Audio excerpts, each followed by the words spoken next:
स्वदेश पर मैं हूं आपके साथ पूजा त्रिपाठी और आप देख रहे हैं योर स्टॉक्स। और इस शो में हम आपके सवालों को शामिल करेंगे। अगर आपके कुछ सवाल है तो सबसे पहले सवाल पूछने का तरीका बता देते हैं, बेहद ही आसान है। एक नंबर आपके स्क्रीन पर फ्लैश हो रहा है लगातार, उसके जरिए आप हमें संपर्क कीजिए और उस नंबर पर अपने सवाल व्हाट्सएप भी कर सकते हैं। साथ ही हम दूसरे सोशल मीडिया पर भी मौजूद हैं, फेसबुक, इंस्टाग्राम और ट्विटर पर भी हम अवेलेबल हैं। वहां पर भी आप हमें सवाल भेज सकते हैं। ये सोशल मीडिया हैंडल्स भी आपके स्क्रीन पर फ्लैश होते रहेंगे। तो चलिए, ये तो है सवाल पूछने का तरीका, लेकिन आज सबसे पहले बाजार पर नजर डालें तो आज जून सीरीज की एक्सपायरी अच्छी मजबूती के साथ हो रही है। हालांकि बैंक निफ्टी कमजोर है इस वक्त, करीब 50 अंक नीचे, लेकिन निफ्टी अगर देखेंगे तो करीब 70 अंक ऊपर इस वक्त निफ्टी दिखाई दे रहा है। तो बढ़त के साथ शुरुआत है, धीरे धीरे बढ़त बढ़ती जा रही है और 18,400 ये लेवल काफ़ी इंपॉर्टेंट होगा। देखना होगा कि आज इसे ब्रेक कर पाता है या नहीं बाजार, लेकिन फिलहाल ऐसे ही दायरे में हम काफ़ी समय से बाजार में कारोबार होता हुआ देख रहे हैं। निफ्टी में चढ़ने वाले शेयरों पर नजर डालें तो आज मजबूती है रिलायंस से आज अच्छा योगदान है। देखिए 2% ऊपर है आज रिलायंस का स्टॉक। उसके बाद हिंडाल्को, डीवीज लैब, अदानी एंटरप्राइजेज और टेक महिंद्रा, यहाँ पर 8% की मजबूती आज देखने को मिल रही है। और कमजोरी आज है ओएनजीसी, पावर ग्रिड, ग्रासिम, भारती एयरटेल और एक्सिस बैंक जैसे स्टॉक्स में। लेकिन यहाँ पर हल्की वीकनेस है, करीब आधा से 1% की यहाँ पर कमजोरी देखने को मिल रही है। लेकिन ओएनजीसी में अब देखिए दबाव बढ़ रहा है और दिन के निचले स्तर पर ओएनजीसी का स्टॉक कारोबार कर रहा है। बट ओवरऑल मार्केट ब्रेथ आज भी पॉजिटिव है और आज हम देख रहे हैं कि मिड कैप, स्मॉल कैप शेयरों में एक्शन भरपूर है, खबरों के चलते और नतीजों के भी चलते। इस वजह से हम देख रहे हैं कि लगभग हर एक गिरने वाले शेयर के सामने 2 शेयर ऐसे हैं जो कि मजबूती के साथ कारोबार कर रहे हैं। तो देखिए आपकी स्क्रीन पर मिड कैप, स्मॉल कैप, यहाँ पर अच्छा एक्शन देखने को मिल रहा है। आगे हम चर्चा भी करेंगे, इन तमाम स्टॉक्स पर राय भी लेंगे। बट मार्केट पर व्यू क्या बन रहा है इस वक्त, ये भी एक बार समझ लेते हैं। और आपके सवालों का जवाब देने के लिए आज हमारे साथ 2 खास मेहमान जुड़ेंगे। 5 पैसा से रुचित जैन और निमेश ठक्कर भी हमारे साथ जुड़ेंगे, मार्केट एक्सपर्ट। और इनफैक्ट निमेश हमारे साथ जुड़ चुके हैं। निमेश, थैंक यू सो मच स्वदेश को समय देने के लिए। पहले तो अब जून सीरीज की शुरुआत हो चुकी है। ये पूरी सीरीज में आप क्या वॉच करेंगे? अच्छी मजबूती के साथ यहाँ पर ओपनिंग होते हुए दिखाई दे रही है मार्केट की। तो ऐसे में कौन कौन से सेक्टर्स हैं जहाँ पर क्या आपकी नजर रहेगी और मार्केट पर ओवरऑल क्या व्यू बन रहा है आपका? Very good morning. देखिए, जून सीरीज की अगर बात करें तो हिस्टोरिकल जून सीरीज मार्केट के लिहाज से अच्छी रही है। आउट ऑफ 10 6 टाइम्स जून में मार्केट जो है वो पॉजिटिव नोट के साथ बंद हुए हैं। तो मुझे लग रहा है कहीं ना कहीं मानसून का डेवलपमेंट, खास करके इस टाइम जो अल नीनो की बात हो रही है, इसके अंदर मानसून का डेवलपमेंट एक क्रूशियल रोल निभाएगा आने वाले दिनों में। जून की एक्सपायरी के अंदर पर्टिकुलरली जो फोकस एरिया है वो ऑटोमोबाइल से कंजम्पशन है और पर्टिकुलरली रियलिटी सेक्टर जो है, जहां हमें लग रहा है कि अभी भी एक स्ट्रेंथ है। रेट हाइक होने के कारण ये आने वाले दिनों में, जैसे क्रूड ऑयल का प्राइस नीचे आया है, इन्फ्लेशन कम होने के कारण रेट में कटौती भी हम लोग देख सकते हैं। तो इस लिहाज से रेट सेंसिटिव सेक्टर एक ध्यान में रहेंगे। मॉनसून रिलेटेड जो कुछ भी रूरल एग्रीकल्चर सेक्टर से रूरल इकोनॉमी के साथ जुड़े हुए, वो सेक्टर में भी ध्यान रखना चाहिए। और खास करके कैपिटल गुड्स सेक्टर के अंदर मुझे लग रहा है कि काफी अच्छी स्ट्रेंथ दिख रही है, तो वो सेक्टर भी आने वाले दिनों में एक मोमेंटम में रह सकता है। तो ठीक है, कैपिटल गुड्स सेक्टर फोकस में रहेंगे और इसके अलावा काफ़ी सारे इवेंट्स हैं जून में जिस पर कि हमारी नज़र रहेगी।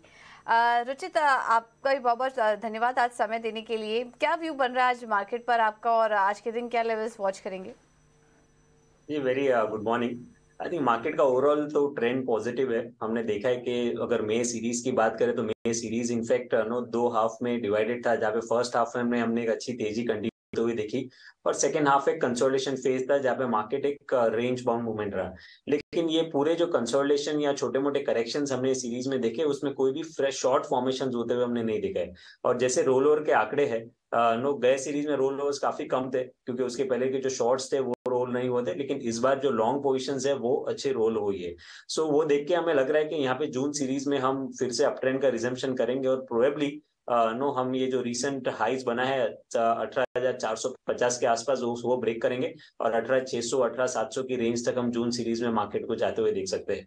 सो खरीदारी करने की सलाह है यहाँ पे। इंडेक्स पे बाय ऑन डिप्स की रणनीति रखिए। आई थिंक ये जो सपोर्ट बेस है वो कल के लो पे 18,200 पे अब शिफ्ट हो जाएगा, तो जब तक उसके ऊपर मार्केट इंटैक्ट है तब तक व्यू पॉजिटिव है। और 18,450 पहला लेवल है क्रूशियल हडल, वो क्रॉस होते ही हम 18,600 18,700 के लेवल जून सीरीज में देख सकते हैं। ओके, तो ये है जून सीरीज के एक्सपायरी लेवल्स आपको सुझा दिए गए। अब सवाल जवाब का सिलसिला भी शुरू करेंगे और हमारे साथ पहले दर्शक भी जुड़ चुके हैं फोन लाइन पर, पुणे से अनिल। अनिल जी नमस्कार, अपना सवाल पूछिए। नमस्कार मैडम। हेलो जी, हेलो जी नमस्कार अनिल जी, किस स्टॉक पर सवाल है आपका, पूछिए। मैडम पावर के ऊपर सवाल है मेरा। हेलो ओके, हेलो, आपकी आवाज आ रही है अनिल जी, आपका सवाल पूछिए। Okay okay. अडानी पावर के 500 शेयर है मेरे पास, चलिए ठीक है, लाइन में 140 की बाइंग प्राइस है तकनीकी मेरी। गड़बड़ी तो है, इसके हम लिए उनका क्या सवाल करना, ले होल्ड लेते करना है या हैं। अदानी पावर इन्होंने, प्रॉफिट बुक करना है? चलिए ठीक है, अदानी पावर है इनके पास 160 पर इन्होंने लिया हुआ था, 260 पर आ चुका है अब। रुचित आप सजेस्ट करिए क्या करें, तेजी तो हमने देखी अदानी ग्रुप के शेयरों में हाल फिलहाल, लेकिन उतार चढ़ाव बराबर बना हुआ है, बट इनका एंट्री पॉइंट ठीक ठाक लेवल्स पर ही था और उससे इनको करीब करीब 100 रुपए प्रति शेयर का मुनाफा भी हो रहा है इस वक्त। तो क्या करना चाहिए, प्रॉफिट बुक करके निकल जाए स्टॉक से? तो मैं यहाँ पे पार्शियल प्रॉफिट बुकिंग करने की सलाह दूंगा। अडानी ग्रुप के जो स्टॉक्स के मूव्स हमने रिसेंटली देखे वो ज्यादा न्यूज बेस्ड मूव ज्यादा रहे रादर देन मार्केट में क्या हो रहा है, मार्केट के मोमेंटम के साथ साथ इतने मूव्स नहीं है। सो न्यूज बेस्ड मूव्स है। रिसेंटली हमने कुछ अच्छे न्यूज फ्लोज आते हुए देखे जिसके कारण सारे अडानी ग्रुप स्टॉक्स में हमने एक अपमूव देखा है। लेकिन आप अच्छे प्रॉफिट हो रहे हैं यहाँ पे, तो एटलीस्ट पार्शियल प्रॉफिट बुकिंग यहाँ पे मेरी सलाह रहेगी आपको एक बार ये लॉक इन कर लेना चाहिए स्टॉक में। और बाकी जो पार्शियल प्रॉफिट पोजिशन है, मे भी आप अगर 50% पोजिशन पे प्रॉफिट बुक करें तो बाकी के 50% जो आपके पोजिशन रहेंगे उस पे 235 के नीचे का स्टॉप लॉस मेंटेन रखें। ओके, पार्शियल प्रॉफिट फिलहाल बुक करने की राय है और स्टॉप लॉस के साथ बाकी की पोजीशन आप होल्ड करिए, ये रेट आप फिलहाल अपनाइए अदानी पावर में।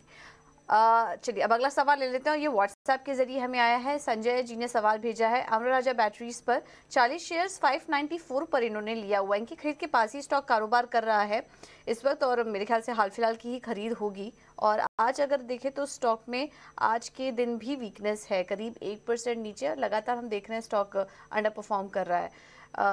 निमेश आपसे सवाल होगा इस पर, अमर राजा बैटरीज कैसी लग रही है आपको ये कंपनी? लॉन्ग टर्म के लिहाज से लिया हुआ है तो डेफिनेटली इसको होल्ड करना चाहिए। Outlook auto and auto ancillary space के अंदर बुलिश है और पर्टिकुलरली खास करके जो बैटरी सेगमेंट है हमें लग रहा है कि आने वाले दिनों में काफी अच्छा करेगा। तो लॉन्ग टर्म के लिहाज से अगर उसने खरीदी किया है तो मेरा रिकमेंडेशन उसको होल्ड करना चाहिए। आने वाले दिनों में एक अच्छा टारगेट प्राइसेस के अंदर देखने को मिल सकता है। ओके ठीक है राय। अमराजा बैटरीज पर अगर लॉन्ग टर्म का व्यू है आपका तो बेशक आप होल्ड कर सकते हैं इस स्टॉक में। चलिए अगले दर्शक हमारे साथ जम्मू कश्मीर से जुड़े हैं, संजय, इनका नाम भी संजय है। संजय जी नमस्कार, आपका सवाल पूछिए। नमस्कार जी। हेलो जी, हेलो जी संजय जी आपकी आवाज आ रही है, पूछिए किस स्टॉक पर सवाल पूछना है आपको? मेरे पास मैम एक वेदांता के 220 शेयर है 295 के भाव से और आईटीसी है 175 342 के हिसाब से।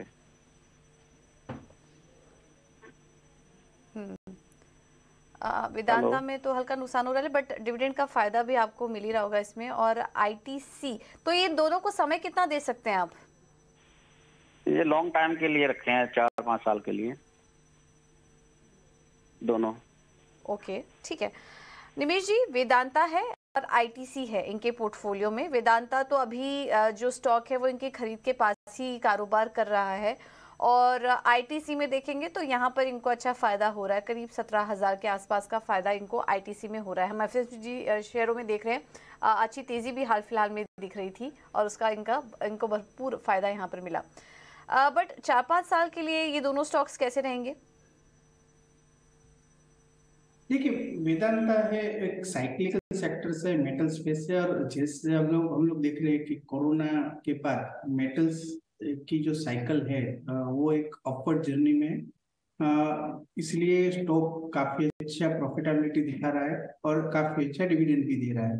जैसे ये साइकिल टर्न होगी, डाउनवर्ड जर्नी स्टार्ट होगी, तो वैसे ही ये स्टॉक डिविडेंड देना बंद कर देगा और लॉस में भी आएगा। एक नेचर है स्टॉक का, साइक्लिकल सेक्टर का। मेरा मानना है कि 4-5 साल से आप ले रहे हो, ठीक है, आपका लंबा देने वो एक अच्छी बात है, परंतु साइक्लिकल सेक्टर में एग्जिट जो है वो काफी इंपॉर्टेंट रहती है। और मुझे लग रहा है कि आपको 5-7 साल का होराइजन की वजह से एक अच्छे लेवल पे आपका एक्सपेक्टेड जो प्रॉफिट रहता है वो लेवल पे अगर स्टॉक मिलता है तो वहां पर प्रॉफिट बुक करने की भी इतनी एडवाइस है। प्रॉफिट बुक रेगुलर इंटरवल पर करना चाहिए और किसी अच्छे ग्रोथ ओरिएंटेड स्टॉक के अंदर जो है वो स्विच कर देना चाहिए। इसलिए वेदांता के लिए मेरा व्यू 5 साल के लिए बुलिश नहीं है, एक साइक्लिकल सेक्टर है इसलिए, और हम लोग ऑलरेडी एक अपवर्ड साइकिल के अंदर चल रहे हैं। तो मेरा व्यू है कि अगर 350 के आसपास आता है तो एक बार प्रॉफिट बुक जरूर से कर लीजिएगा। आईटीसी के अंदर मेरी सलाह है कि आप होल्ड कर सकते हैं। काफी लंबे टाइम से स्टॉक ने अंडर परफॉर्म किया है और रिसेंटली हम लोग देख रहे हैं लास्ट 1.5 साल से स्टॉक ने काफी आउट परफॉर्म किया है। वो आउट परफॉर्म जितने भी उसके बिजनेस थे वो अभी एक रिजल्ट देना स्टार्ट कर दिया है। तो मुझे लग रहा है कि आईटीसी में भी अभी स्ट्रेंथ है, तो आईटीसी आप लॉन्ग टर्म के लिए होल्ड कर सकते हैं। बट वेदांता के लिए मेरी सलाह है कि अगर 350 के आसपास आता है तो वहां पर जरूर से एक बार प्रॉफिट बुक करना चाहिए। ठीक है, तो आईटीसी में कोई दिक्कत नहीं है, आप होल्ड कीजिए। लेकिन वेदांता जो है कोई उछाल मिलता है या फिर 350 के आसपास के लेवल्स आपको मिलते हैं तो वहां पर फिर निकलने की कोशिश कीजिए, प्रॉफिट बुक करने की कोशिश कीजिए। आप इतना लंबा व्यू नहीं है वेदांता के लिए। अब आगे बढ़ेंगे और इंस्टाग्राम पर हमें सवाल आया है मोहन जी का, और इनके पास दोनों ही अदानी ग्रुप के शेयर्स हैं। एक तो है अदानी एंटरप्राइजेस, ये इन्होंने 1280 पर लिया हुआ था, और दूसरा स्टॉक है अदानी ग्रीन का इनके पास, जो कि इन्होंने 944 पर लिया था। अदानी इंटरप्राइजेस में तो शानदार गेन हो रहा है, 1280 काफ़ी इंटरेस्टिंग लेवल पर लिया था, अच्छे लेवल पर एंट्री ली थी इन्होंने और उसका फ़ायदा भी इनको भरपूर मिल रहा है। हाल फिलहाल में उतार चढ़ाव हमने ज़रूर देखा, लेकिन जिस तरह की खबरें आई बीच में क्लीन चिट की, उसके बाद जो तेज़ी आई है उसमें काफ़ी सारे निवेशकों का जो नुकसान था उसकी भरपाई भी हुई है इस बीच। चलिए पहले अदानी एंटरप्राइजेस पर राय ले लें। निमेश, आप ही सजेस्ट करिए। अदानी एंटरप्राइजेस ये तो निफ्टी काउंटर है और अच्छे लेवल्स पर इन्होंने एंट्री भी ली है, अभी भी होल्ड करें स्टॉक को या फिर जो भी मुनाफा हो रहा है लेके निकलने की राय देंगे? यानी करीबन 4 महीने पहले स्टॉक के अंदर एंट्री की थी और 4 महीने में अगर 100% रिटर्न स्टॉक मार्केट में मिलता है तो बट ऑब्वियसली एक बार प्रॉफिट बुकिंग करना ही चाहिए। मेरी सलाह है कि एटलीस्ट आपकी जो कैपिटल है वो आपको विड्रॉ कर देनी चाहिए और 50% प्रॉफिट बुक यहाँ से करके एग्जिट कीजिए। जैसे ही रुचित ने बताया कि न्यूज ड्रिवन मोमेंटम है स्टॉक के अंदर, तो अभी पॉजिटिव न्यूज चल रहा है इसलिए स्टॉक हम लोग ऊपर की तरफ देख रहे हैं। कल कुछ अगर नेगेटिव न्यूज आता है तो स्टॉक फिर से नीचे भी आएगा, तो काफी वॉलेटिलिटी है। तो मेरी सलाह यही है कि अदानी ग्रुप के कोई भी स्टॉक के अंदर आप लेते हैं, एंट्री लेते हैं और अच्छा प्रॉफिट मिलता है तो जरूर से एक बार प्रॉफिट बुक करना चाहिए। तो अभी तो मेरे लिए यही राय है कि एटलीस्ट 50% प्रॉफिट, इसकी जो इन्वेस्टमेंट कैपिटल है वो कैपिटल विड्रॉ कर देनी चाहिए, 50% ये लेवल पे प्रॉफिट बुक कर देना चाहिए। सेम चीज अभी रुचित भी बोल रहे थे अदानी पावर में कि अगर मुनाफा हो रहा है तो 50% प्रॉफिट बुक कीजिए। अदानी एंटरप्राइजेज में भी यही सलाह मिलेगी क्योंकि बहुत ज़्यादा वॉलेटाइल स्टॉक्स हैं अदानी ग्रुप के इस समय और आपको कम समय में अच्छा खासा मुनाफा हो चुका है, तो एटलीस्ट अपना पैसा तो लेके निकल ही जाए इस शेयर से। दूसरा सवाल इनका एक अदानी ग्रुप के स्टॉक पर ही है, अदानी ग्रुप के शेयर पर ही है। अदानी ग्रीन भी है इनके पास और वहां पर भी इनको हल्का मुनाफा हो रहा है, 944 पे लिया था, 971 पर इस पर कारोबार कर रहा है। बट अदानी एंटरप्राइजेज जितना तो मुनाफा नहीं है, 2000 के आसपास का गेन है इनको इस वक्त। रुचित क्या करें अदानी ग्रीन में बने रहने की सलाह देंगे और तेजी के लिए, या फिर निकल जाना चाहिए? और अगर रुकना है तो फिर स्टॉप लॉस भी सुझाइए। यस, नो स्टॉप लॉस अगर देखिएगा 927 के आसपास अभी ये स्टॉक में 20 EMA स्टॉक है, जो एक अच्छा सपोर्ट नो फिलहाल स्टॉक को टेक्निकली बन रहा है। और ऊपर जो रेजिस्टेंस है वो 1050 से 1100 की रेंज में है। तो आइडियली एक रेंज बनी है ये स्टॉक के लिए। सो 927 के नीचे का स्टॉप लॉस ये स्टॉक में रख के होल्ड कर सकते हैं। नहीं, मुझे पता था। ओके, ठीक है, तो ये है राय अदानी ग्रीन पर। अब आगे बढ़ेंगे और अगले दर्शक हमारे साथ पंजाब से जुड़े हैं, राजकुमार। राज नमस्कार, आपका सवाल पूछिए। PNB के 250 शेयर हैं 119 के भाव के थे, उसके पे आप राय चाहिए थी। ओह, आपके लेवल से तो ये आधा हो चुका है स्टॉक। काफी पहले की, कब लिया था आपने PNB? मैडम इसमें ये 150 शेयर तो कम भाव के हैं और 100 शेयर 186 रुपए के भाव के हैं। वो एवरेज करके 119 रुपए आया मेरा शेयर। तो ये 186 वाले जो 100 शेयर हैं, ये तो 5 साल हो गए मेरे पास पड़े हुए हैं।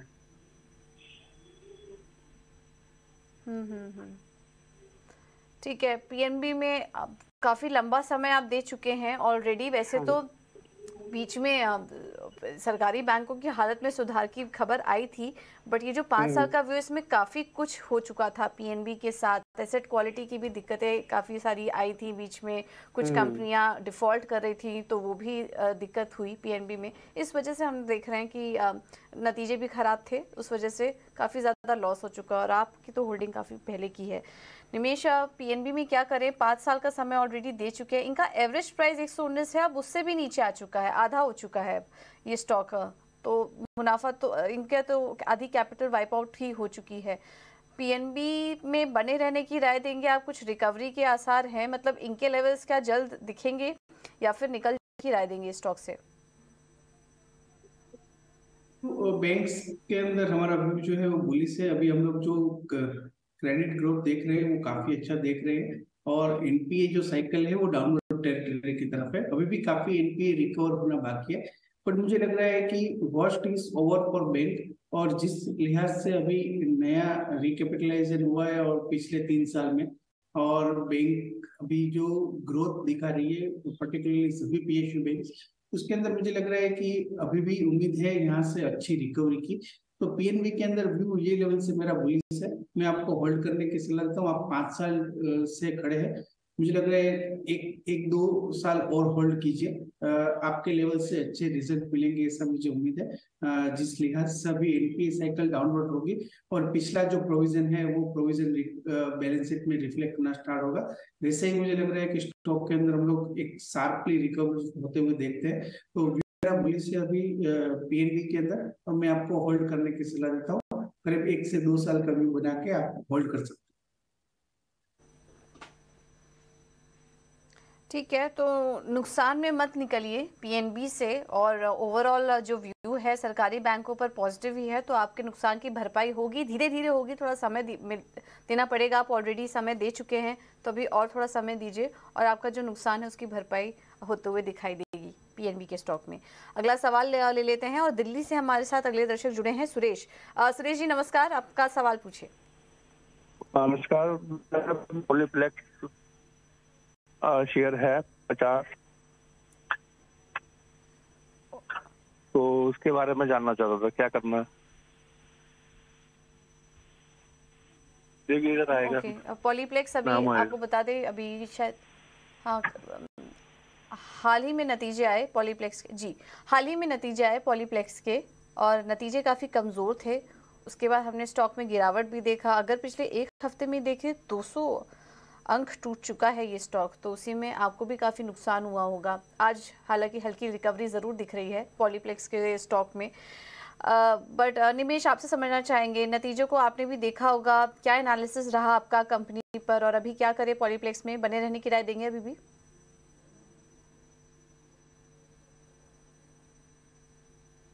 अंदर जिस तरह से कंपनी के रिजल्ट आए थे और जिस तरह से अभी स्टॉक के अंदर हम लोग मूवमेंट देख रहे हैं, काफी प्रेशर है। रिजल्ट भी जो एक्सपेक्टेशन था उससे कम आए थे। मुझे लग रहा है कि जिस तरह से करेक्शन हुआ है थोड़ा होल्ड करना चाहिए, यहाँ से एक बाउंस की उम्मीद मैं करता हूँ और 2000 के लेवल के आसपास का, वहीं के आसपास जो है स्टॉक के अंदर एग्जिट करनी चाहिए। पर अभी ये लेवल से व्यू मेरा जो है वो स्लाइटली है, मैं एक रिकवरी की उम्मीद कर रहा हूँ और 2000 के लेवल के आसपास जो है स्टॉक में एक बाउंस देखने को मिल सकता है। ठीक है, ये है राय पॉलीप्लेक्स पर। अब आगे बढ़ेंगे और एक और नतीजों पर फोकस करते हैं और जुपिटर वैगन ने अपने नतीजे घोषित किए हैं। नतीजे काफ़ी मजबूत आए कंपनी के। हमने देखा कि आय में 96% से ज़्यादा की ग्रोथ, कामकाजी मुनाफा 199% बढ़ा कंपनी का सालाना आधार पर, और प्रॉफिट भी देखेंगे तो वहाँ पर भी करीब 180% से ज़्यादा की बढ़त कंपनी के मुनाफे में भी देखने को मिली है। और इसके बाद हम देख रहे हैं पिछले 4-5 दिनों में स्टॉक में करीब 7.5% की तेजी भी आई है। तो नतीजे स्ट्रांग हैं। नतीजों पर बात करने के लिए हमारे साथ जुड़ गए हैं कंपनी के MD Vivek Lohia. Vivek ji, thank you so much इजीना उस प्रदेश को समय देने के लिए। On the face of it number तो काफ़ी स्ट्रांग नज़र आ रहे हैं हर पैमाने पर। क्या कुछ हाईलाइट्स रहे इस क्वार्टर के, अगर आप शेयर करें? ये जो ग्रोथ है, क्या उम्मीद करें आगे भी सस्टेनेबल रहेंगी? पहले तो ये ग्रोथ किस वजह से आई, ये भी बताइए हमें। गुड आफ्टरनून पूजा। सो जैसा आप देख रहे हैं कि कंपेयर टू लास्ट ईयर इस साल हमारे नतीजे काफी स्ट्रांग रहे हैं। हम 2000 करोड़ का हमने रेवेन्यू किया है इस साल, और इस क्वार्टर में भी अगर आप पिछले साल सेम क्वार्टर देखें तो करीब 100% ग्रोथ है क्वार्टर ऑन क्वार्टर। एंड ये जो ट्रेंड है हम काफी सर्टेन है कि ये ट्रेंड बरकरार रहेगी और इसके आगे भी हमें काफी स्ट्रॉन्ग ग्रोथ मिलेगा। आज के दिन हमारा जो ऑर्डर बुक है वो काफी स्ट्रॉन्ग है। हमारे पास करीब 6000 करोड़ के ऑर्डर बुक्स हैं और अभी आने वाले कई महीनों में उम्मीद है कि रेलवे करीब 40,000 से 60,000 के करीब नए वैगन के ऑर्डर्स निकालेंगे, टेंडर्स। और उसके अलावा प्राइवेट सेक्टर में भी हम काफी स्ट्रॉन्ग मोमेंटम देख रहे हैं और वो हम उम्मीद है कि वो मोमेंटम भी आगे कंटिन्यू रहेगी। ओके, ये जो ऑर्डर मिलने की आपने बात की, थोड़ा और इसको डिटेल में समझना चाहेंगे। FY24 के लिए फिर कितने ऑर्डर्स होंगे जिनको आप टारगेट कर रहे हैं और वो आपके रेवेन्यू में किस तरीके से रिफ्लेक्ट करेंगे? जो हमारी उम्मीद है कि रेलवे 2 प्रकार के अभी टेंडर निकालने वाली है। एक ग्लोबल टेंडर है जो वो एक कंप्लीटली नए डिजाइन के वो वैगन चाहते हैं DFCC के लिए। वो करीब 20,000 से 50,000 के करीब वैगन का टेंडर आने वाला है। उसके अलावा जो अभी जो रेलवे जिस टाइप के जो वैगन्स खरीद रहे हैं वो हमारी उम्मीद है कि करीब 40 से 1,000 वैगन के नए टेंडर्स वो निकालने वाले हैं। सो गिवन कि हमारा जो मार्केट शेयर है करीब 30 से 35% के बीच में है, हमारी उम्मीद है कि हमें करीब 15,000 से 20,000 नए वैगन ऑर्डर्स की उम्मीद है रेलवे से। सो एवरेज प्राइस अगर आप एक वैगन का 40 से 1 लाख अगर पकड़े तो ये करीब 5,000 से 8,000 करोड़ की नई ऑर्डर बुक है। इसके अलावा जो प्राइवेट सेक्टर में आज हमारा जो जुपिटर वैगन की पोजीशन काफी स्ट्रांग है। आज के दिन अगर प्राइवेट सेक्टर के ऑर्डर बुक देखें तो हमारे पास रफली करीब 3,000 करोड़ के ऑर्डर बुक्स है। और जितना हम क्वार्टरली जितना हम एग्जीक्यूट करते हैं, जो हमने देखा है कि उससे ज्यादा ऑर्डर बुक हम नए अक्यूमुलेट कर रहे हैं। तो ये ट्रेंड भी आगे जाकर हमारी इस साल कंटिन्यू रहेगी। ओके, ठीक है विवेक, थैंक यू सो मच आपका समय देने के लिए। काफ़ी बेहतरीन नंबर्स आए हैं, आने वाले तिमाही के लिए भी ऑल द वेरी बेस्ट। हम वापस से आपसे संपर्क करने की कोशिश करेंगे और आगे भी आपके कारोबार को और ग्रोथ योजनाओं को समझने की कोशिश करेंगे। बट फिलहाल के लिए थैंक यू सो मच आपका समय देने के लिए। चलिए, ये खास सेगमेंट मार्केट गपशप जिसमें कि FMCG स्टॉक्स पर चर्चा करेंगे, लेकिन उसके पहले कुछ और भी सवालों को शामिल कर लेते हैं। और हमारे पास फेसबुक पर सवाल आया है प्रशांत जी का। इनके पास 2 स्टॉक्स हैं, RVNL है और एक हुडको है। दोनों ही मिड कैप स्पेस की बेहतरीन कंपनियों में इन्होंने अपना एंट्री ली हुई है। हुडको में तो नुकसान हो रहा है लेकिन बहुत ही हल्का, बट RVNL में हम देख रहे हैं काफ़ी अच्छा मुनाफे पे हैं ये। 50 शेयर्स इन्होंने 28 रुपये पर लिया था RVNL का, और इस वक्त देखिए ऑलमोस्ट इनकी जो खरीद थी वहाँ से 3 गुना हो चुका है, 116 पर कारोबार कर रहा है, लेकिन क्वांटिटी कम थी इनके पास, इस वजह से जो मुनाफा है वो 4000 के आसपास का दिख रहा है। चलिए दोनों स्टॉक्स पर राय ले लेते हैं। आरवीएनएल पर निमेश आप सलाह दीजिए, क्या करें? 28 पर लिया था, 116 पर आ चुका है, अभी भी और तेजी के लिए रुकना चाहिए? क्योंकि ऑर्डर बुक विजिबिलिटी तो काफ़ी अच्छी नज़र आ रही है इनकी। आरवीएनएल में हाल फिलहाल में शानदार एक तेजी का मोमेंटम भी बना हुआ है, तो अगर लॉन्ग टर्म के लिए होल्ड करना हो तो आरवीएनएल कैसा स्टॉक है?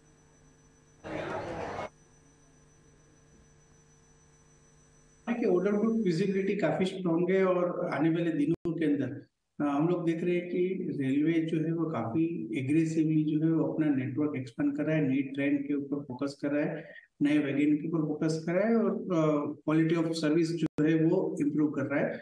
मुझे लग रहा है कि कंटिन्यूसली ऑर्डर फ्लो आते रहेंगे आने वाले 5 साल का अगर व्यू है तो, इसीलिए व्यू मेरा अभी बुलिश है। मैं आपको होल्ड करने की सलाह देता हूँ और अगर कोई भी करेक्शन आता है आरवीएनएल में तो एक बाइंग अपॉर्चुनिटी कंसीडर करना चाहिए। लॉन्ग टर्म के लिहाज से ये काउंटर के अंदर अभी भी होल्ड करना चाहिए। ठीक है, तो आरवीएनएल अच्छा लग रहा है, लॉन्ग टर्म के लिए आप अभी भी होल्ड कर सकते हैं और थोड़ा नीचे है तो और क्वांटिटी ऐड भी कर लीजिए। इन्होंने हुडको पर भी सवाल पूछा था, ये इन्होंने 58 रुपए पर लिया और इनकी खरीद के पास ही स्टॉक इस पर कारोबार भी कर रहा है, 56 के पास है ये स्टॉक। रुचित क्या सलाह देंगे हुडको पर?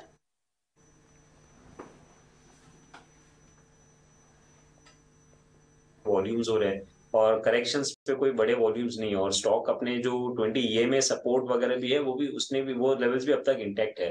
तो यहाँ पे जस्ट बिकॉज स्टॉक में रिसेंटली एक अच्छा रनअप आ गया है तो थोड़ा सा time wise correction short term में रह सकता है, बट थोड़ा अगर वीकली मंथली चार्ट देखे तो mid to long term trend stock का काफी अच्छा लग रहा है। सो यहाँ पे मैं कहूंगा कि थोड़ा सा समय स्टॉक में नेक्स्ट में भी 4 से 6 महीने का व्यू रखे और स्टॉक को होल्ड रखे तो आपको 65-67 तक के टारगेट से स्टॉक में एक्सपेक्ट कर सकते हैं और एग्जिस्टिंग पोजीशंस पे आप 52 रुपए के नीचे का स्टॉप लॉस में आपको रखने की सलाह दूंगा।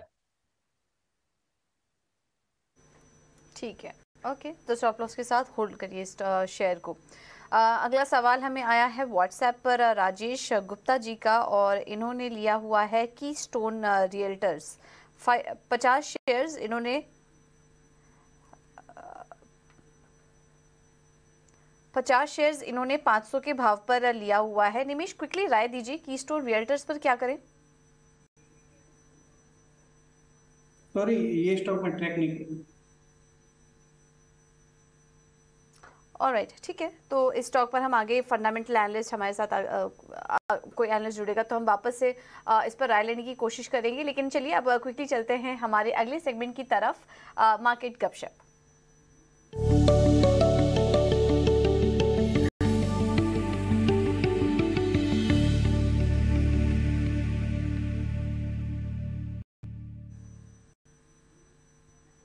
आपका स्वागत है, आपके साथ मैं हूं अभिषेक सत्यव्रतम और बाजार से जुड़े बड़े मुद्दों को हल्के फुल्के अंदाज में समझाने के लिए एक बार फिर से हम लेकर हाजिर हो गए ये खास शो। आज बातचीत करेंगे एफएमसीजी सेक्टर की। एफएमसीजी शेयर आजकल बाजार के सितारे बने हुए हैं। निफ्टी का एफएमसीजी इंडेक्स नए शिखर पर पहुंच गया है और महंगाई में कमी और डिमांड में रिकवरी से एफएमसीजी शेयरों की ये चमक लौटी है। एफएमसीजी सेक्टर की पूरी तस्वीर कैसी दिख रही है, इसी पर आज हम खास चर्चा करेंगे और मेरे साथ जुड़ गए हैं मेरी सहयोगी विनी मोतीवाला और आगे हमारे साथ एक्सिस सिक्योरिटीज के प्रियम टोलिया भी जुड़ेंगे। तो चलिए शुरुआत करते हैं मार्केट गपशप खपत के खिलाड़ी।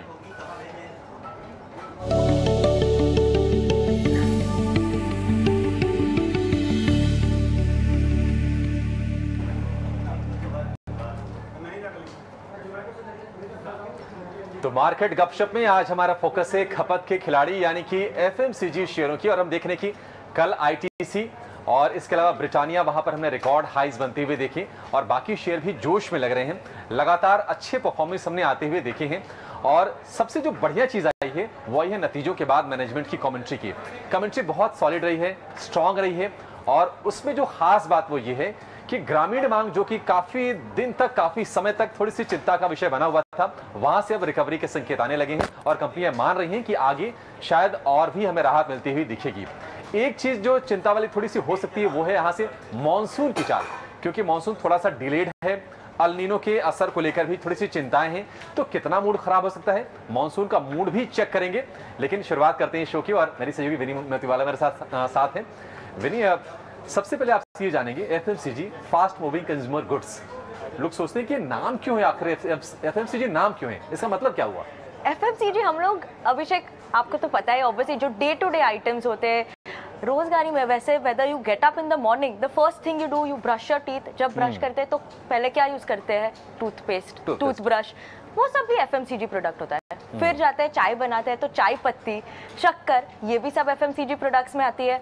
खाना बनाया, तेल जो जाता है, तो ओवरऑल जो आपके दिन में पूरे प्रोडक्ट्स आते हैं, whether from brushing, cooking, basic commodities जो होती है आप यूज करते हैं हर रोज के दिन में, ये सब FMCG प्रोडक्ट्स होती है। बिस्किट्स आप हर रोज खाते हैं, हम लोग ऑफिस में पैकेट्स ऑफ लेज मंच करते हैं या कोई भी प्रोडक्ट मंच करते हैं, तो ये सब भी FMCG प्रोडक्ट्स आते हैं। दुकान से जो चीजें फटाफट आती हैं वहाँ पे और फटाफट वहाँ से शेल्फ से गायब होती हैं। That is why fast moving ना, फास्ट मूविंग इसीलिए फटाफट सबसे जाता है। फटाफट चीप, सस्ते होते हैं, फटाफट आप उनको खरीद सकते हैं और मूव करते हैं तेजी से। फास्ट मूविंग कंज्यूमर गुड्स, ये साफ साधारण भाषा में आपको हमने बता दिया। और विनी, अब ये जानना आपसे चाहेंगे, देखिए RTC रिकॉर्ड हाई पे है, ब्रिटानिया रिकॉर्ड हाई पे है। RTC की तो रफ्तार के कमाल की है, साल भर में देखें तो ऑलमोस्ट 70% के आसपास के रिटर्न्स हैं। एक समय था कि 200 रुपए से ही नहीं था शेयर, वो सबसे मीम स्टॉक भी बन गया था ना अभिषेक, वो हाँ। सब लोग उसको बोल रहे थे 200 के आगे नहीं जा रहा है, पर अभी तो कब चलेगा, RTC कब चलेगा, चल गया। और ऐसे चला कि हाउ इज द जोश, आपने बोला ना, जोश is very high for RTC। कमाल का जोश है RTC में। ब्रिटानिया कल हमने देखा, ये दोनों भाई भाई की तरह कल चल रहे थे। आप ये बताइए कि RTC के लिए ट्रिगर क्या बना है विनी, और अब जबकि ये शेयर 440 रुपए पर पहुंच गया है, उसके ऊपर निकल गया इनफैक्ट, यहाँ से आपको लगता है कि चीजें इसके अनुकूल है, फेवरेबल है इसके? तो ITC में ओवरऑल देखे तो पहले तो उनकी जो वैल्यू अनलॉकिंग की बात ऑलवेज चलती है, वो एक फैक्टर तो श्योरली वॉच आउट करने के लिए। पर उनका सिगरेट वॉल्यूम्स जो लॉकडाउन में काफ़ी कम हो गए थे, वॉल्यूम ग्रोथ काफ़ी इम्पैक्ट हो गए थे, सिगरेट वॉल्यूम ग्रोथ वो वापस आ रही है। रूरल में ITC की जो ऐसे बात करें तो लास्ट ईयर रूरल सबड्यूट था, परफॉर्मेंस काफ़ी कम थी ग्रामीण एरिया में, तो वो थोड़ा रिकवर हो रहा है, सिगरेट वॉल्यूम्स रिकवर हो रही है। ये टाइम भी ITC के सिगरेट वॉल्यूम्स काफ़ी अच्छे स्तर पे आए थे, तो यस ये वॉल्यूम्स रिकवर हो रही है। FMCG बिजनेस जो उनका है वहाँ पे भी इम्प्रूवमेंट हो रही है। वैसे बिस्किट्स देखे, उनके आटा देखे, उनकी जो नूडल्स है वहाँ पे भी इम्प्रूवमेंट हो रही है। और वैल्यूएशंस अगर कंपेयर करें FMCG के पैक के साथ और ITC, तो वैल्यूएशन वाइज भी ITC काफी सस्ते पे था, अभी भी सस्ता है कंपेयर टू अदर्स। ये शानदार चीज है। मैं एक बार चेक कर रहा था विनी, आपको यकीन नहीं होगा, मैंने डबल चेक किया कि मैं कहीं गलत तो नहीं चेक कर रहा हूँ RTC के वैल्यूएशंस, बिकॉज बाकी कंपनीज के आप देखिए 60 के, 65 के, 55 के इस पे ट्रेड कर रहे हैं सारे के सारे। जो छोटे प्लेयर्स भी उनके भी वैल्यूएशंस काफी हाई है। ITC इतना चलने के बाद भी सस्ता शेयर ही है, तो ये एक वैल्यू अट्रैक्टिव भी बन जाता है अभिषेक उनके लिए भी। और होटल्स बिजनेस उनका काफ़ी अच्छा भी कर रहा है, होटल्स बिजनेस में भी उनकी ग्रोथ देखी तो उनकी जो ओवरऑल सेगमेंट्स की ग्रोथ है ITC के लिए वो चल रहा है। और ओवरऑल जो पैकेज फूड आइटम्स है वहाँ पे एक ऐसे ट्रेंड दिख रही है अभी कि पैकेज फूड आइटम्स जो है ना, package food products, package food companies काफ़ी अच्छी कर रहे हैं। जैसे ये टाइम देखे रिजल्ट में भी नेस्ले के नंबर्स काफ़ी अच्छे आए थे, तो ऑब्वियसली मैगी नूडल्स, कॉफ़ी जो वो बेचते हैं वो काफी अच्छी ट्रेंड कर रही है। ब्रिटानिया के नंबर्स अबाव एस्टिमेट्स थे, काफी अच्छे थे, रन अप भी देखा था हमने स्टॉक में ब्रिटानिया। और ब्रिटानिया में क्या कह रहे हैं कि ब्रिटानिया का तो गुड डे हो गया, क्या इनपुट कॉस्ट वाला ही फैक्टर उनके लिए काम कर रहा है? तो इनपुट कॉस्ट का एक फैक्टर है, पर उसके अलावा जो ब्रिटानिया कर रहा है, और अगर आप काफी लास्ट 3-4 क्वार्टर्स की बात करें और उनकी कमेंट्री भी देखें तो उन्होंने ये भी बताया कि वो केपेक्स पे फोकस कर रहे हैं। केपेक्स प्लान भी उन्होंने, तो केपेक्स प्लान वो उनकी डिस्ट्रीब्यूशन चैनल इंक्रीज कर रहे हैं। उनके नए लॉन्चेस भी देखे, काफी फास्ट लॉन्चेस हो रहे हैं कंपनी के भी। लास्ट फ्यू ईयर्स में ही देखे तो उन्होंने जो इंक्रीज किए हुए launches to cover the market वो काफी सारे बढ़ गए। ब्रिटानिया के लिए विनी एक चैलेंज है ना, देखिए वो बिस्किट बनाते हैं, बाकी भी कुछ डेयरी सेगमेंट में भी थोड़ी सी उनके वो है। कितना चैलेंजिंग है कि बिस्किट्स में आप नए नए टेस्ट खोजें, उसको इवॉल्व करें, प्रोडक्ट डेवलप करें, मार्केट में उतारें, रिस्पॉन्स लें, उसके बाद उसको लॉन्च करें। आपने ब्रिटानिया के हाल फिलहाल कॉफी वाला वो कॉफी वाला बिस्किट वो इनोवेटिव है, दैट ऐसा किसी ने सोचा नहीं था। और वो लाना कि वो कॉफी यूजर्स, जो कॉफी कंज्यूमर्स इंक्रीज कर रहे हैं, तो वो वहाँ के उनके लिए भी, तो ये इनोवेशन जो ब्रिटानिया कर रही है ये भी एक उनको सपोर्ट कर रहा है कि आगे जाते हुए अभी ये ग्रोथ को उनको सपोर्ट करे। और मेन तो उनका जो डिस्ट्रीब्यूशन चैनल वो रूरल रूरल एरियाज में, ग्रामीण एरियाज में ज़्यादा फोकस कर रहा है और हर टाइम अपने प्रेजेंटेशन में एक चार्ट दिखाते हैं रूरल वर्सेस अर्बन ग्रोथ और उनका डिस्ट्रीब्यूशन कितना इंक्रीज होता है। तो वाडिया फैमिली की थोड़ी राहत की बात होगी, हाल फिलहाल थोड़े से नेगेटिव चीजें थी अभी, तो उसके लिए ये ब्रिटानिया का तो गुड डे उनको भी सपोर्ट करेगा बिकॉज ब्रिटानिया के अच्छे दिन ही लग रहे हैं अभी के लिए। तो हाँ, ब्रिटानिया के अच्छे दिन है। और मुझे विनी याद है कि बचपन में जब मैं कभी बिस्किट लेने जाता था तो मेरे पिताजी की तरफ से सख्त इंस्ट्रक्शंस होते थे कि नहीं गुड डे ही लेके आना है। वो तो है, मुझे भी पसंद था। और वो उनके जो बिस्किट्स आते थे कॉफी बिस्किट, आपने ट्राई किया है अभी हाल फिलहाल मैंने ट्राई किया, अच्छा है, काफी है। सो वो इनोवेशन गुड डे बिस्किट्स तो काफी अच्छे होते हैं और इसीलिए वो इनोवेशन की वजह से उन पे फोकस ज्यादा अच्छा, आईटीसी में विनी ये डिमर्जर वाली खबर भी चल रही थी और काफी टाइम से इनफैक्ट चर्चा में है कि एक तो आईटी के डिमर्जर की कहीं कहीं चर्चा हुई थी, पेपर वाला बिजनेस है, होटल वाला बिजनेस है। आपको लगता है कि नियर फ्यूचर में या फिर इस फिस्कल में इस पर कोई खबर कुछ आएगी, कोई चर्चा, कोई ऐसी कोई डिस्कशन? ये काफ़ी टाइम से चल रहे हैं, सिंस आई थिंक मैं सेक्टर ट्रैक करना स्टार्ट की तब से बात कर रहे हैं कि ये डीमर्जर, होटल की डीमर्जर, जो वैल्यू अनलॉकिंग होगी, इसकी काफ़ी पहले से बात हो रही है। पर जब देखें तो क्या संजीव पुरी ने बताया है काफ़ी सारी टाइम कमेंट्री में कि यस वो अनलॉकिंग वैल्यू हो गई, पर अभी उनको सही टाइम नहीं लग रहा है। When the company feels the time is right, वो करेंगे। तो ये ऐसा उन्होंने कोई टाइम पीरियड नहीं दिया है, ऐसा लग नहीं रहा है। एनालिस्ट ऐसा कुछ बता भी नहीं रहे हैं कि उनको भी कुछ ऐसा लग रहा है। तो यस, वैल्यू अनलॉकिंग श्योरली होगी, बट कब होगी ये एक इम्पॉर्टेंट फैक्टर है जो वॉच आउट करेगी। तो ये तो आईटीसी और ब्रिटानिया की बात होगी और बात करना जरूरी भी था क्योंकि ये दोनों शेयर रिकॉर्ड ऊंचाई पर ट्रेड कर रहे हैं और आपके मन में भी सवाल होगा कि रिकॉर्ड ऊंचाई से भी क्या इसमें तेजी बाकी है या नहीं है। इसको जरा एक्सपर्ट के माध्यम से भी समझेंगे। हमारे साथ थोड़ी देर में एक्सिस सिक्योरिटीज के प्रियम टोडिया जुड़ जाएंगे। लेकिन विनी, अगर हम एफएमसीजी कंपनियों की बात करें तो ब्रिटानिया, आईटीसी, नेस्ले, ये कुछ बड़े नाम हैं, लेकिन मुझे लगता है कि लिस्टेड प्लेयर्स की संख्या भी करीब 100 के आसपास होगी अगर हम टोटल बास्केट जोड़ दें। एब्सोल्युटली, काफी सारे हम लोग ऑलवेज वो टॉप कंज्यूमर कारोबार वाली कंपनियां हैं, ना जाने कितनी कंपनीज हैं इसमें। कहीं और इसके अलावा जो हमें दिख नहीं रहे हैं, ये तो हमें दिख रहे हैं साफ साफ कि यहाँ पर ग्रीन शूट्स आ रहे हैं। कोई ऐसे स्पेसेस हैं कि जो हमें दिख नहीं रहे हैं, कहीं छुपे हुए हैं और जिसको हम बाहर लाना चाहेंगे। ऐसा देखें तो सम प्लेस वाइज भी होते हैं, जैसे कि इमामी की बात करें, उनके भी नंबर्स ये टाइम काफ़ी अच्छे आए थे। कल परसों ही आए थे उनके नंबर्स, तो वो भी नंबर्स काफ़ी अच्छे थे जो फोकस नहीं करते हैं कंपनीज पे।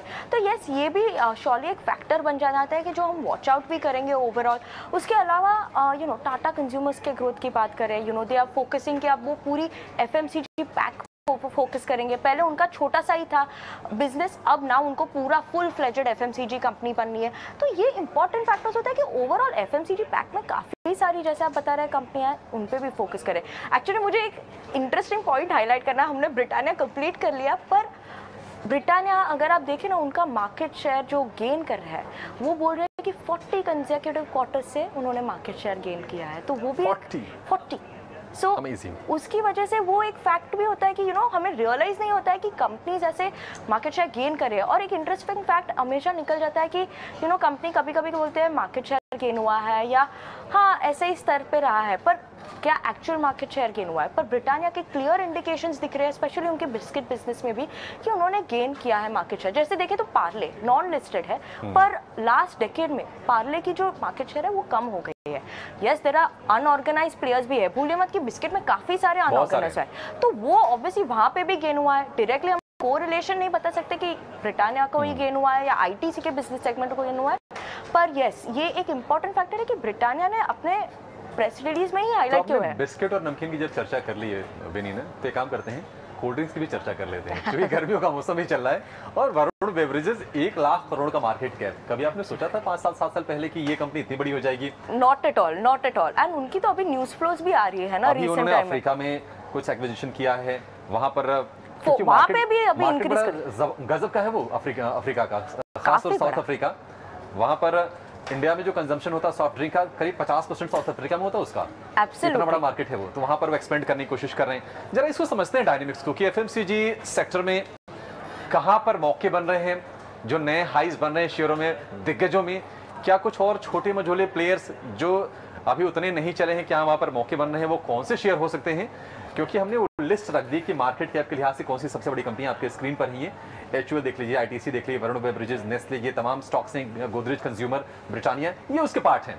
लेकिन थोड़ा इससे बाहर निकलेंगे और मौकों की तलाश करेंगे। हमारे साथ प्रियम टोडिया हैं एक्सिस सिक्योरिटीज के। प्रियम, बहुत शुक्रिया आपका समय देने के लिए। स्वागत है आपका टीनो स्वदेश पर। एफएमसीजी को लेकर देखिए लोगों की दिलचस्पी भी होती है प्रियम, क्योंकि ये वो कंपनीज होती हैं, ये वो शेयर होते हैं जो जिनसे लोग अपने आप को एसोसिएट कर पाते हैं, रोज यूज करते हैं, मतलब बिना यूज किए रह नहीं सकते। ये एकमात्र शायद सेक्टर होगा ये। आपको क्या लग रहा है कि जो हाल फिलहाल जो तेजी बनी है एफएमसीजी स्टॉक्स में, खासतौर से दिग्गजों में, आपको लगता है कि ये सस्टेन कर पाएंगे और अभी और चलेंगे शेयर ये? है कि अभी एफएमसीजी के दिन आ गए हैं। सो पिछले 2 साल से हमें देखा जाए कि कंपनी के नतीजों पे, जहाँ पे वॉल्यूम ग्रोथ पे इम्पैक्ट था, रॉ मटेरियल इन्फ्लेशन था, तो अभी हमें लगता है कि गोइंग अहेड एफएमसीजी के नतीजे और भी काफी अच्छे आ सकते हैं। उसके कई कारण हैं। फर्स्टली जो कंपनीज ने जो ये क्वार्टर कहा है कि रूरल में ग्रीन शूट्स है, तो हमें भी यही लगता है कि ग्रीन शूट्स है और आगे जाके ये रिकवर होगा in FY24। So we expect that rural ये बार FY24 में तेजी से बढ़ेगा अर्बन से। वो क्यों बढ़ेगा? बिकॉज हमें लगता है कि गवर्नमेंट का स्पेंडिंग ऑन इंफ्रास्ट्रक्चर जो है वो हायर साइड पे रहेगा, बिकॉज इलेक्शन ईयर है एंड नेक्स्ट ईयर भी जनरल इलेक्शन है।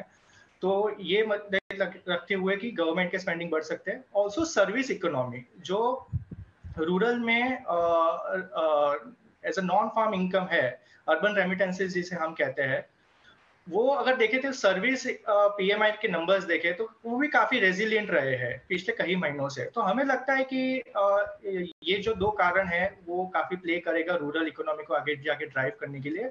ऑल्सो RBI का जो इंटरवेंशन है to control the overall inflation, तो हमें लगता है कि it will drive the volume growth in the rural economy in the FY24। जी प्रेम, आपसे जरा हम ये समझेंगे कि देखिए ये क्या है ना कि जब तेजी से कोई शेयर चलता है तो हमारी ये जिम्मेदारी बन जाती है कि हम आके लोगों को बताएं कि यहाँ पर कितना पोटेंशियल है, क्या रिस्क है इसके साथ इन्वॉल्व। तो एक चीज़ तो है कि हम देख रहे हैं कि देखिए FIIs की जो स्टेक्स हैं लगातार वो बढ़ते जा रहे हैं FMCG स्टॉक्स में, लेकिन कहीं ना कहीं वैल्यूएशन वाला कंसर्न भी है। और दूसरा जो कंसर्न है वो है यहाँ से अब जो मानसून जिस तरह से होगा थोड़ा सा डिलेड है, 4 तारीख को वो पहुँचने की उम्मीद है अंडमान कोस्ट पर उसके। आपसे ये जानना चाहेंगे प्रेम कि ये वैल्यूएशंस को लेकर कितने कंसर्न हैं, क्योंकि काफ़ी हाई मल्टीपल पर ये ट्रेड कर रहे हैं। अगर हम ITC को छोड़ दें तो शायद वहां पर थोड़ा सा कंफर्ट है, लेकिन बाकी स्टॉक्स में वैल्यूएशन वाली चिंता है। आपको भी लगता है कि थोड़े से कॉशियस रहना चाहिए? जी बिल्कुल, वैल्यूएशन इज काफी कंसर्न रहा है, नहीं अभी बट पिछले हम काफी सालों से हम देखें पूरा सेक्टर, तो वैल्यूएशन हमेशा एक क्वेश्चन मार्क होता है फॉर द सेक्टर कि भाई वैल्यूएशन बढ़ा है, हमें पैसे डालना चाहिए कि नहीं डालना चाहिए। बट इसका मेन कारण वो है कि valuation why FMCG commands higher, because ये कंपनीज जो है वो कंसिस्टेंट बेसिस पे अर्निंग ग्रोथ देती है, अर्निंग की विजिबिलिटी होती है, and apart from that there are dividend pay out also. So इसके कारण क्या होता है कि वैल्यूएशन हमेशा से FMCG में एक्सपेंसिव रहे। But if you see from a 10 years 15 years basis, average के बेसिस के ऊपर प्राइस टू मल्टीपल देखेंगे for most of the company जैसे कि HUL, नेस्ले, वो बेसिकली इनलाइन है, मतलब ज्यादा इतना कुछ एक्सपेंसिव है नहीं when you compare with the 10 year average. तो हमें लगता है कि valuation is reasonable on a 10-year CAGR basis, but if you see from a near-term perspective, of course the valuations are expensive, but हमें यहाँ पे selective play देखना चाहिए। For example, ITC अभी भी मतलब चीप वैल्यूएशन पे ट्रेड कर रहा है। अपार्ट फ्रॉम दैट उसके सारे बिजनेस काफी तेजी से बढ़ रहे हैं, तो ITC can be a good play in this. Also Nestle हमेशा से वैल्यूएशन पे प्रीमियम वैल्यूएशन पे ट्रेड कर रहा है, बट हमें लगता है कि आगे जाके और भी ज्यादा ग्रोथ आ सकते हैं, बिकॉज उनकी जो स्ट्रेटेजी है to launch new products, to premiumise the category, to expand the distribution in the rural network.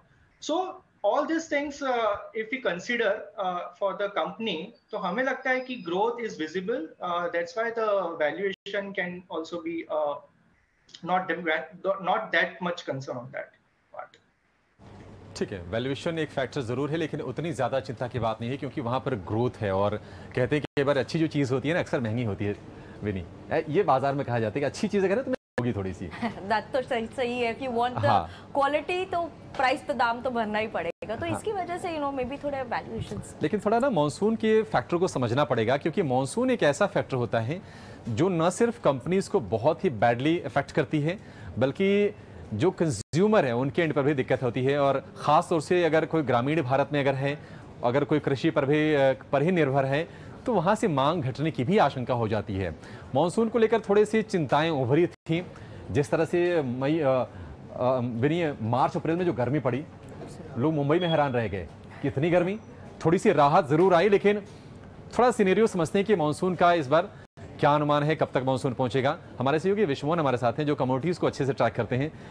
Vishwamohan, बताइए मॉनसून कितना बड़ा फैक्टर है? 3-4 दिन के डिले की बात हो रही है, कितना बड़ा कंसर्न है और क्या रीसेंट कमेंट्स आए हैं मौसम विभाग की तरफ से? देखिए, कल के कमेंट जो आए थे आईएमडी की, वो सबसे पहले मैं बताता हूं। आमतौर पे मौसम विभाग की तरफ से कहा जाता है कि अंडमान में मानसून की एंट्री 22 मई को होती है, लेकिन 19 मई को समय से 3 दिन पहले हो गई थी। लेकिन पिछले फ्राइडे से आज के फ्राइडे यानी एक हफ्ते में मानसून उसी आसपास में अटका हुआ है। आईएमडी का कहना है कि वहां से प्रोग्रेस अभी तक नहीं हुई है, लेकिन उनको उम्मीद है कि 3 दिन में वहां से प्रोग्रेस आगे की ओर मानसून बढ़ेगा और उम्मीद की जा रही है कि आगे मानसून की चाल बेहतर होगी। लेकिन मानसून की एंट्री देरी सी होगी। 4 जून को केरल में एंट्री होगी। 1 जून को आमतौर पे होती है, जो ऑनसेट डेट है केरल के लिए वो 4 जून है। वही प्राइवेट वेदर एजेंसी स्काईमेट को लगता है कि 7 जून को केरल में मानसून की एंट्री होगी, यानी देरी होगी। लेकिन उन्होंने साफ किया है कि आगे की प्रोग्रेस को लेकर उससे कोई लेना देना नहीं है। आगे की स्थिति हो सकती है कि आगे तेजी से भी बढ़े, लेकिन मॉनसून आईएमडी ने यह भी साफ किया है कि अभी भी उनका अनुमान सामान्य मॉनसून का है। लेकिन स्काईमेट जो प्राइवेट वेदर एजेंसी है वो कॉन्ट्राडिक्ट कर रहे हैं। उनको लगता है कि सामान्य से कम मॉनसून होगा। उनका पुराना अनुमान 94% बारिश होने का था, वो उससे भी कम कर दिया है। इसके पीछे दलील ये दे रहे हैं, एक तो मानसून में देरी होगी हफ्ते भर की, और साथ ही जो जुलाई आखिर तक स्ट्रॉन्ग अल नीनो की संभावना बन रही है, जिससे जो सेकेंड हाफ मानसून का होगा अगस्त और सितंबर का महीना वो कमजोर हो सकता है। इस वजह से मानसून को लेकर चिंता है। लेकिन मौसम विभाग अब तक सामान्य मानसून को लेकर ही तटस्थ है। उन्होंने अब तक कोई बदलाव नहीं किया है। अगले हफ्ते इस पर फिर से सफाई आनी है। ठीक है, अगले हफ्ते इस पर फिर से सफाई आ जाएगी मानसून पर। वैसे तो अभी मानसून पूरा इकोनॉमी के एक तरह से कहते हैं ना कि उसकी राह तय करता है। एफएमसीजी के लिए थोड़ा ज़्यादा हो जाता है, लेकिन क्या एफएमसीजी में कुछ ऐसे पैक्स हैं, कुछ ऐसे कंपनीज हैं जो थोड़ी इम्यून हैं? इम्यून होने की बात तो पूरी तरह से तो इम्यून नहीं है, क्योंकि कुछ ना कुछ पार्ट आ जाता है जो एफएमसीजी रहता है, बट जो कम जिस पे कम इम्पैक्ट होगा। पहले भूलिए मत कि जैसे एचयूएल की बात करें, यस उनके जो फूड साइड बिजनेस भी है, फूड एंड बेवरेजेस बिजनेस, वो अकाउंट करता है ओनली 29% उनके टोटल रेवेन्यू को। उनका ज़्यादा बिजनेस आता है ओवरऑल बात करें तो ब्यूटी पर्सनल केयर 50% बिजनेस आता है वहाँ से। ये FY22 के उन्होंने जो ब्रेकअप दिए थे वहाँ से, तो थोड़ी इम्यूनिटी वहाँ पे उनको बन जाती है। पर अगर प्राइजेस इंक्रीज हो गए तो वो एक सिक्लिकल साइकिल होता है कि मुझे लगता है कि एक सेगमेंट है इसमें।